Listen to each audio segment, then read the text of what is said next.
आज की कहानी का शीर्षक है डूबते को तिनके का सहारा। बादशाह अकबर अपने दरबारियों और कुछ अंगरक्षकों के साथ नौका विहार कर रहे थे। बीरबल भी उनके साथ था। नाव जब बीच नदी में पहुंची तो अकबर ने एक तिनका दिखाकर कहा, कहते हैं डूबते को तिनके का सहारा। आज देखते हैं कि यह तिनका किसका सहारा बनता है। जो भी इस नदी को तिनके के सहारे पार कर लेगा, मैं उसे दिल्ली का बादशाह बना दूंगा। सभी दरबारी एक दूसरे का मुंह देखने लगे। तभी बीरबल ने कहा, हुजूर, मैं इस तिनके के सहारे नदी पार कर सकता हूँ, किंतु बादशाह बनने के बाद। हमें मंजूर है। आज के लिए तुम बादशाह हुए। मेरा राजपाट, दरबारी, अंगरक्षक सभी आज तुम्हारी सेवा में रहेंगे और तुम्हारी आज्ञा का पालन करेंगे। अकबर ने कहा और वह तिनका बीरबल को दे दिया। तिनका अब बीरबल के हाथ में था। उसने अपने अंगरक्षकों से कहा, अब मैं तुम्हारा बादशाह हूँ, उम्मीद है तुम मेरे प्रति अपने कर्तव्यों का पालन करोगे।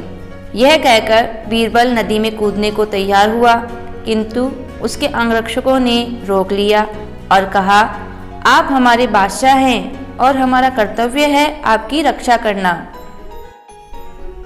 बीरबल बार बार स्वयं को छुड़ाकर नदी में कूदने की कोशिश करता रहा और हर बार अंगरक्षक पकड़कर रोक लेते। इसी कश्मकश में नाव किनारे आ लगी। बीरबल, तुम हार गए। नाव किनारे लगने पर बादशाह अकबर ने कहा, नहीं हुजूर, मैं हारा नहीं हूँ। मैं तो इसी तिनके के सहारे किनारे तक पहुँचा हूँ। यह तिनका मेरे हाथ में नहीं होता तो अंगरक्षक मुझे नहीं रोकते और अवश्य ही मैं डूब जाता, बीरबल ने जवाब दिया। बीरबल की चतुराई को अकबर समझ गए और बोले, बीरबल, तुम सचमुच जीत गए। अगली कहानी है झक मार रहे हैं। बादशाह अकबर और बीरबल यमुना नदी के तट पर टहल रहे थे। वहाँ एक आदमी मछली पकड़ रहा था। उसे देखकर बादशाह अकबर भी उसके साथ मछली पकड़ने बैठ गए, किंतु बीरबल वापस लौट आए। बीरबल को अकेला वापस आता देखकर मल्लिका ने बीरबल से बादशाह सलामत के बारे में पूछा तो उसने कहा, झक मार रहे हैं। बादशाह के लिए इस तरह का उत्तर देने पर उनकी बेगम नाराज हो गई और वापस लौटने पर इस बारे में उनसे बात की।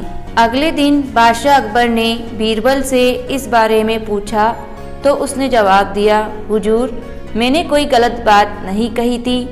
आप मछली मारने बैठ गए, इसलिए मैंने आपकी बेगम से कह दिया कि आप झक मार रहे हैं, क्योंकि संस्कृत में मछली को झक कहा जाता है। यह सुनते ही बादशाह का सारा गुस्सा काफूर हो गया और चेहरे पर मुस्कान बिखर गई। अगली कहानी है जोरू का भाई।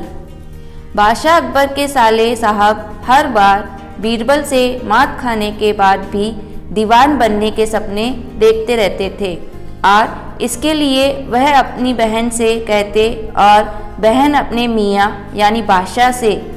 अब जोरू का भाई होने के कारण बादशाह को हर बार उसका एक नया इम्तिहान लेना पड़ता था।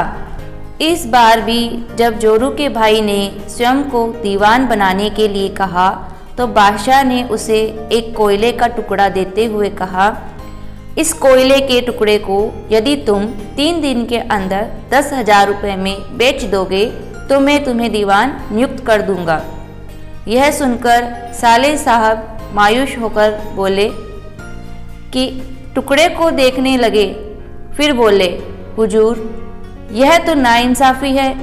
आप बीरबल को अपने से जुदा नहीं करना चाहते, इसलिए मुझे ऐसा काम सौंप रहे हैं जो कि संभव ही नहीं है।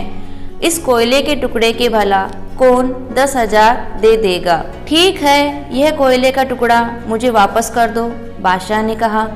साले साहब ने वह कोयले का टुकड़ा बादशाह को लौटा दिया। कुछ देर बाद दरबार में बीरबल भी आ गया। बादशाह ने वह कोयले का टुकड़ा बीरबल को देकर उसे 3 दिन में 10,000 में बेचने को कहा। बीरबल ने कोयले का टुकड़ा ले लिया और 3 दिन में 10,000 में बेच देने का वायदा करके चला गया।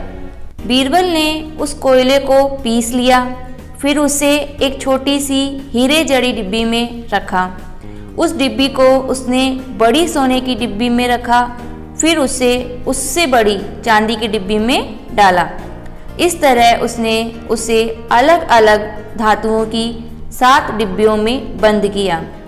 इसके बाद उसने पठान का वेश धारण किया और बड़े बाजार में जाकर मुजादी करवाई कि बगदाद से एक सुरमे वाला आया है जिसके पास ऐसा जादुई सूरमा है जिसे आँखों में डालने से मरे हुए माँ बाप, पूर्वज आदि दिखाई देने लगते हैं। यह सुनकर कई लोगों का जिज्ञासा हुई कि वे अपने मृत परिजनों को देखें। लोग बीरबल के पास आने लगे। उसने सूरमा आँख में डालने की कीमत 500 रुपये रखी थी। जो भी आँख में सूरमा डलवाने आता, बीरबल उससे कह देता कि यदि तुम अपने माँ बाप तो नहीं दिखाई देते, किंतु सरेआम उनकी बेइज्जती ना हो इसलिए वे कह देते कि उन्हें उनके माँ बाप दिखाई दिए। इस तरह बीरबल ने 20 लोगों की आँख में सूरमा डाला और 10,000 रुपये एकत्र कर लिए। उसका काम खत्म हो गया तो वह दरबार में लौट आया और बादशाह को 10,000 रुपये सौंप दिए। बादशाह अकबर जानते थे कि बीरबल ने सचमुच कोयलों को बेचकर ही यह 10,000 रुपये एकत्र किए हैं, क्योंकि उन्होंने अपने जासूस उसके पीछे छोड़ रखे थे। बादशाह अकबर ने अपने साले की ओर देखकर कहा, देखा, इसे कहते हैं लगन। यदि कुछ करने की इच्छा हो तो कुछ भी नामुमकिन नहीं है। साले साहब सिर झुकाए बैठे रहे। तो दोस्तों, आपको आज की कहानी कैसी लगी कमेंट बॉक्स में ज़रूर बताएं। चैनल पर नए हैं तो चैनल को सब्सक्राइब करें, वीडियो को लाइक करें, ज़्यादा से ज़्यादा शेयर करें और बेल आइकन को प्रेस करें। Thank you.